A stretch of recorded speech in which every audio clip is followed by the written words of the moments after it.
Hey everyone, I'm thrilled to be here today and welcome to Matt Pearson to the show. Matt is the founder of Town Square Advisors, a leadership coach who is obsessed with unlocking high performance cultures. And today he is here to blow the minds out of the water. And he wants to show you why alignment is culture and how most organizations get it wildly wrong. Now, get ready for some real talk. So get ready to kick out your energy and to put it into action because after we finish today, you are going to have some valuable information to take home with you and apply to your own work field. So, Matt, it is a pleasure to have you on the show. Before we dive into the big ideas that you can give us, maybe you can give us a quick snapshot about who you are and what lights you up and about your culture and leadership and, maybe share a little fun fact that most people don't know about you. Sure. Yeah. Thanks, Stacey. Appreciate having me on the show. And here to chat about a forthcoming book called The Culture of Alignment, which is a deep dive into how leaders can create high trust, high performing organizations. And really, the genesis of it stems years ago from conversations that I was having with businesses throughout my career on how to scale, how to create uniform culture across disparate offices. One of the things that I always joked around years ago was that new employees don't start their first day disgruntled, right? This doesn't happen. They walk in, they're excited, they're enthusiastic, but along the way, sometimes something happens. If you look at the research, like half of new employees quit in the first 18 months. What happened, right? And the other side of it is whenever you interview, I don't think any listener on the show has gone in to talk to a hiring manager, and that hiring manager said, we have a bad culture. Every interview is this is the greatest culture, the greatest company, right? So how can that be? How could you and I work at the same company and maybe have two very different experiences? One of us could love it, the other one might not enjoy being an employee there. All those things started to come together as I worked through advisory work, as I've worked through building and scaling my own companies that I've worked with into a methodology called the Square Management System, which attempts to align employees and companies better using processes and procedures and elements within the Square management system, which I can go through later, to help people figure out how to actually create the optimal environment for their company. And that's the key part of this whole entire thing. We have common size culture. We have made it the best place to work. We've made it a default we. We've taken the individual out of it. And as a result, if you don't work, that's your fault, right? You get this scarlet letter on your resume, when in reality, it could have been the hiring managers, the company who didn't quite put together the business the right way that caused that friction. We got to do better on both sides. And this book is for both individuals and for leaders to really then diagnose what is the best preferred working environment for me? What's the best preferred working environment for my employees? When those two things align, you got great culture. When they don't, that's where you get friction. Let's get rid of that friction and create an environment that helps everyone scale and succeed. So that's the point. I love that. Now, you say that culture is alignment, it's not just nice to say to have, like what does it look like in real organization and why so many people, especially leaders, still miss that mark? Yeah, it's a great question. I think what happens with culture, my phrase culture is alignment is culture, stems from the fact that we have again forgotten that the employee matters. Everyone has a way of doing, right?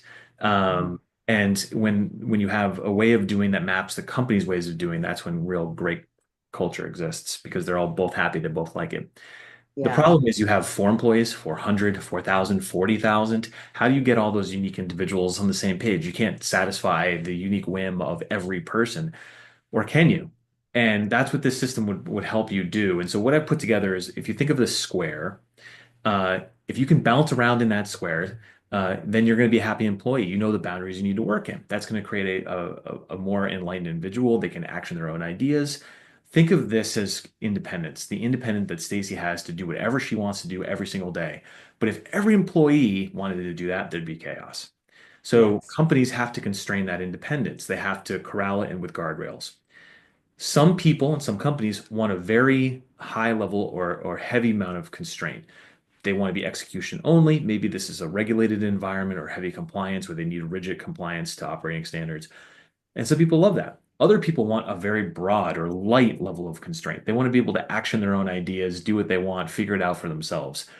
Yeah. You cannot put a heavily constrained person in an open environment. They'd suffocate with the freedom. Correspondingly, you can't put a person who wants an open environment in a heavily constrained environment. They would feel as if they have no real role or influence. You have to find that balance. The Right. square management system takes those sides of the square and gives you the tools to identify the elements that create that. And this is where, to your question, where most executives go wrong is they don't understand the four sides of the square of constraint. They don't fully complete the square, or they don't adhere to it. They don't have the constitution to say, hey, this is our box. And Yeah. it's okay if someone falls outside that box. That's okay to let, Stacy or John go because they're not in the box anymore. You have to have that Right. constitution to realize that your square is not for everybody. And that's where chaos ensues. I want you to tell us a little about the time you saw a company hemorrhaging talent or revenue because their culture didn't match their mission. What was the wake up call? Well, it's a great question. One of the times that I've seen this go sideways was a business in the financial services sector that basically had a story about family, had a story about growth together, about mentorship and training. But when you really got inside the walls, it was more of an alpha dog eat dog environment where the CEO actually created competitive tension among staff to then foster growth that way. And so you had a material disconnect in identity, which is the first side of the square. And when you have a public side of identity and you have a internal side of identity, an employee coming in will feel like there's a bait and switch. Yeah. And so when you have and if you have a couple of people who are materially outside of the public image who are causing, that identity problem and they aren't course corrected, then you get people who say, hey, it doesn't really matter what you do or what you say. These people will always be protected. This person is X, Y, Z is outside the ways of normal way of doing that I was told I was going to get. And people quit. And this company had high retention turnover in junior staff because they would come in and they would leave because they realized the environment wasn't what they thought it was. The senior Yeah. staff stayed because they were not as exposed to some of that delta, but the junior staff had a real problem. And it wasn't until enough people there was a specific moment in time I was aware of through a friend where there was an incident in the office where the CEO started to realize, hey, the story we're telling externally and what's happening inside the actual culture inside the office was so different and it caused a change. But it had to take that blow up, so to speak, that incident in order to affect it, which is unfortunate. Yeah, it is unfortunate, and it happens a lot. It unfortunately sometimes when businesses that don't realize certain things until they hit rock bottom, and sadly enough, that's when the wake up call is when things are at its worst. Instead of Yep. catching things in the beginning when it's more feasible and easier to change things and fix things around, sometimes things are avoided and they're not caught in time. And then finally, when it's realized that, hey, we do have a serious problem here, it's because they realize because it's become that serious problem. And now they're at a standstill where they don't know what to do. Exactly. And this is what this book, The Culture of Alignment, attempts. And if you actually go online at townsquare-advisors.com, you can either take a free quiz if you're like, what are my preferred working environments? How do I do well? You could take a free quiz if you're an executive and you're like, hey, what are the parameters that maybe my business would work well under? You can take the quiz there. But more importantly, if you want to dig into the 40 elements, you can actually take the survey. And the survey is going to help someone who is inquisitive figure out before the blowout happens. Yeah. What the four sides of the square are, very simple. The first side is identity, and that is who we are. So that's how you define yourself. And the key question there for executives is, do our people know what our company stands for and why it exists? The second side is instruction, how we operate. That is the clarity and consistency of expectations. That's kind of how you get instructed in the ways of doing.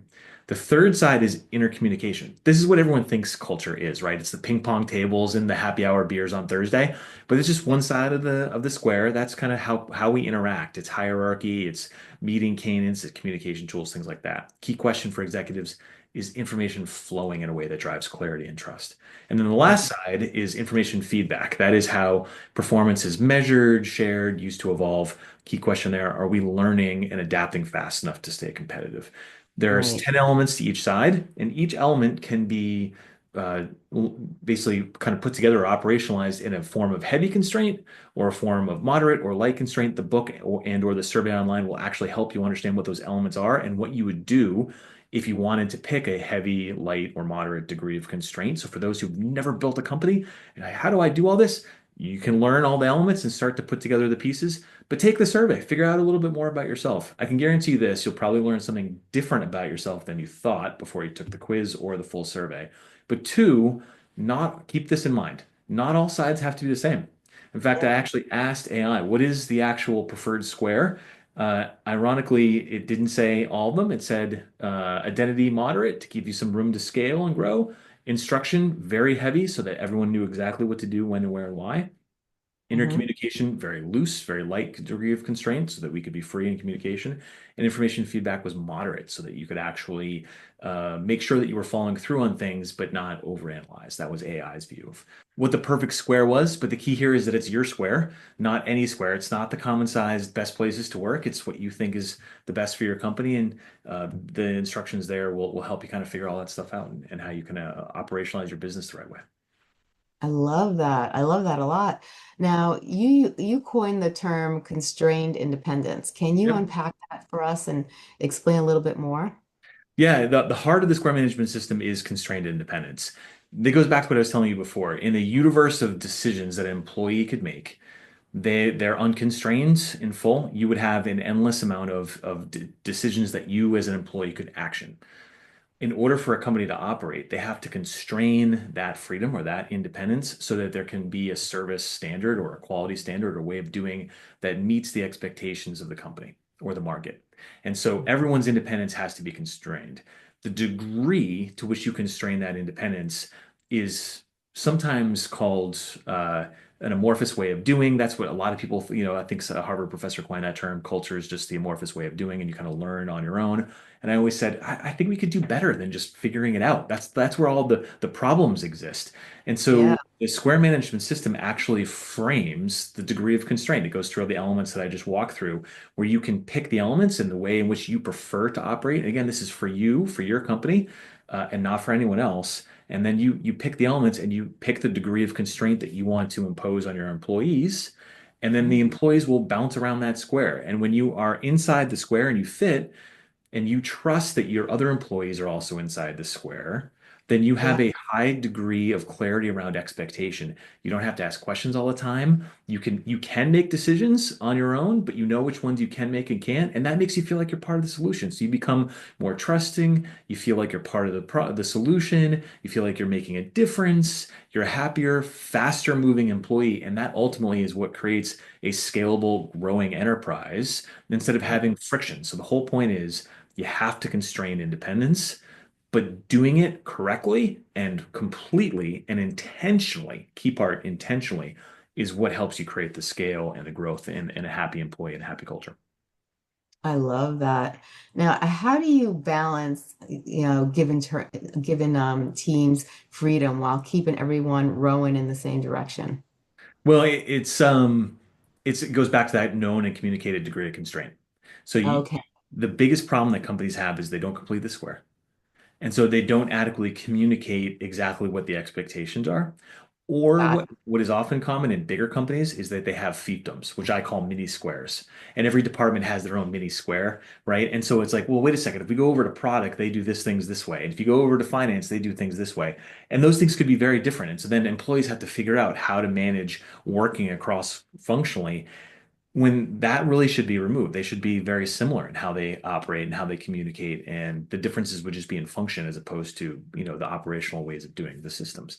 And so a lot of times that's actually what causes people to swing the wrong way is you've got, differences or an incomplete square. The constrained independent will help get, especially if you communicate it as part of the instructions segment, that's what's going to get everyone on board on the same page. Also, and this is the key part, hiring. HR. They are the first cog in the wheel. You've got to hire people that map not to just a vibe. Like, I like Stacy, she's going to be great. She's going to fit in here perfectly. Well, how do you know that? Well, it's a gut feel. I think she's going to be awesome. She'll fit the culture.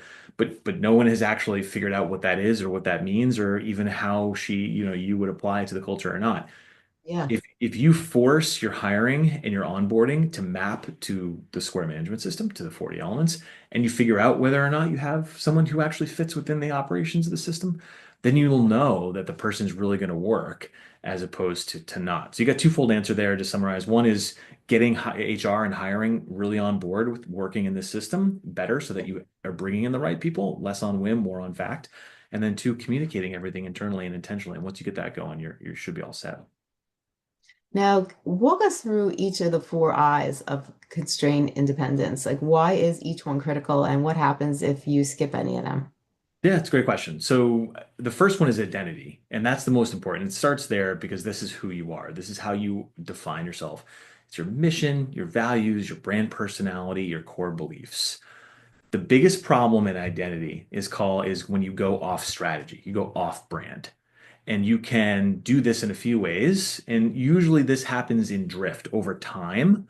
And all of a sudden, you've made an acquisition or you've launched a product, and your customers or your staff look back and go, wait a second. Why did you guys do this? We're a company that makes this widget. You've decided to make widget Y.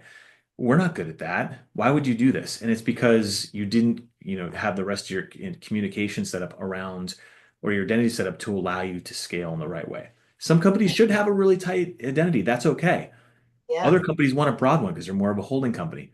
You have to know who you are and more importantly, where you're going as a business. And so right. identity really matters a lot in terms of how you can scale depending on what you want to do or where you're going as a company. Instruction is how we operate. This is clarity and consistency of expectation, onboarding, training, and knowledge transfer. This effectively it helps you ensure, as I was mentioning to you before, does everyone swim the same way, right? Can you get everyone moving in the same lane?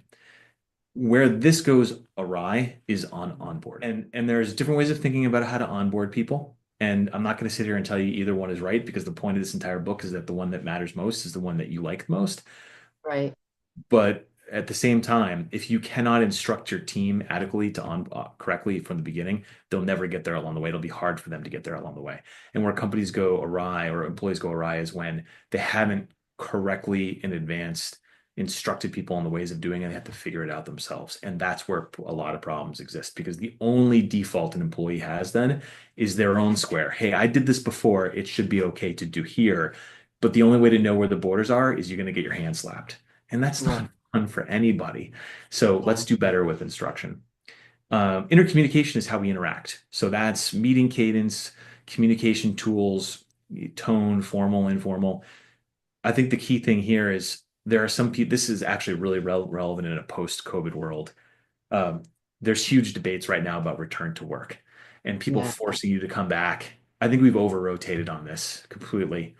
I think if you, in my view, and this is mine, so if you don't trust your employees to do work wherever they are, that's on you. I don't, there are some people who are younger who love being in a culture because that's where they meet their friends and they have a social network that's part of their work.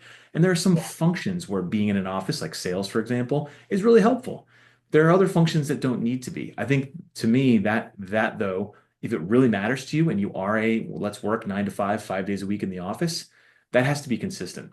There was one company that I worked with where the finance team was required to come in 5 days a week, 9 to 5, and every other function was hybrid or you could do what you want. And those people were miserable because they were all upset that everyone else had a different set of systems. This is the mini fiefdom. They had a different parameters than everyone else in the entire company. And they had a Right. lot of turnover as a result. They were unhappy because they felt like they were forced to come in and everyone else could work where they wanted to. Got to be consistent. Yes. The last, Definitely. yeah, the last one is just information feedback, and that's how we measure performance and evolve in feedback loops. And I would say that sometimes we probably over rotate on doing feedback for employees. We don't vet ourselves as a company as much as executives probably should. I think they need to really be honest about the feedback they get. I've Yeah. seen too many people take Glassdoor reviews and cast it off as an orchestrated well, we made this change, everyone's upset, so that's why it's really not true. Um, Yeah. Key part of information feedback is it's 50-50 employee feedback, but company feedback. Are you actually measuring yourself? And people forget that part all the time. Yes. Oh, that's so true.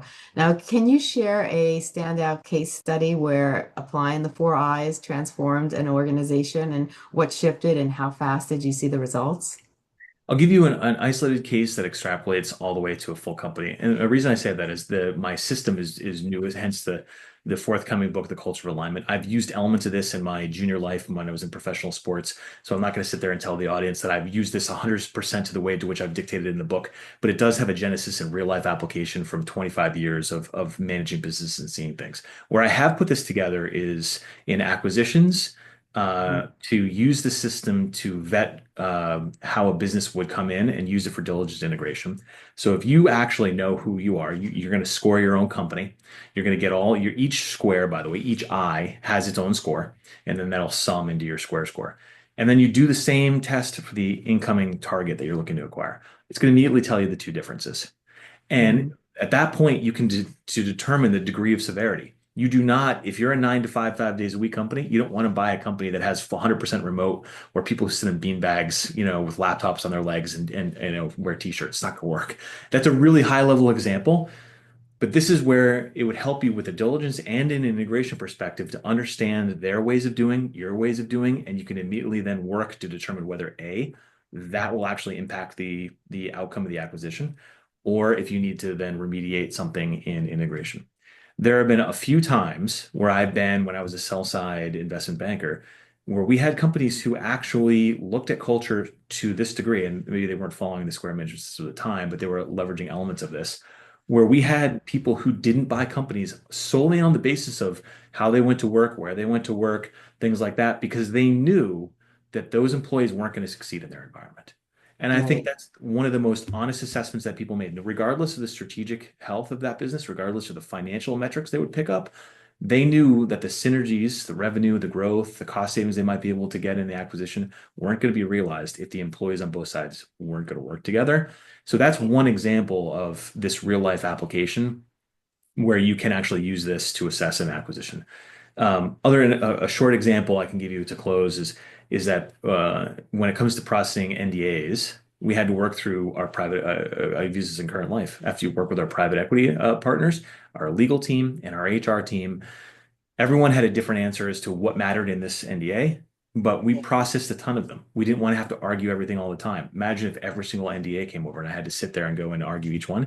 So what did we do? We created a square. We created the mins and the maxes of the key things that we all knew that Yes. mattered to each stakeholder. We agreed on the mins and the maxes, and everyone signed off. So when an NDA came in, everyone knew what they could and couldn't agree to, and we didn't even have to talk to each other. Not that I don't like talking to colleagues, but we didn't have to. We would just process things. This came in, let's move it around, and we were a much more efficient group of people processing something as opposed to having to navigate every time.